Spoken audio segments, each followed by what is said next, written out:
Merhaba arkadaşlar, kanalımıza hoş geldiniz. Hoş geldiniz arkadaşlar. Bugün size çocuklarımız biliyorsunuz kış günü çok hasta oluyorlar.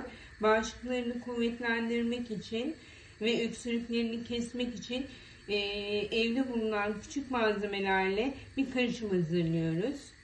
Aynen bizim her zaman yaptığımız bir karışım. Çocuklarımız hasta olduğunda, öksürdüğünde, burnu tıkandığında siz de evdeki malzemelerinizle pratik yapabilirsiniz.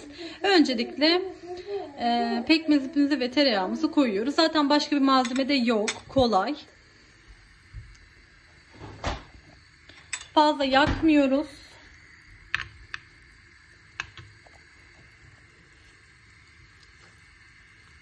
Tereyağımızı eritip pekmezimizle beraber kaynatıyoruz.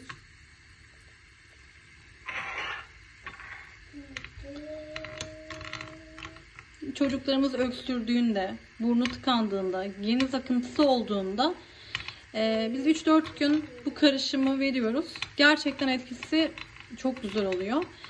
İlaçlardansa doğal yöntemlerle kesmeye çalışıyoruz.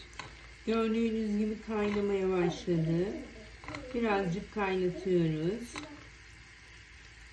Daha sonra altını kapatıyoruz. Hemen alayım. Hemen kabımıza boşaltıyoruz. Çok vitaminli ve doğal. 2-3 damla limon sıkıyoruz. Evet ve karışımımız bu kadar. Siz de çocuklarınıza, kendinize öksürdüğünüzde, burnunuz tıkandığında kullanabilirsiniz. Görüşmek üzere.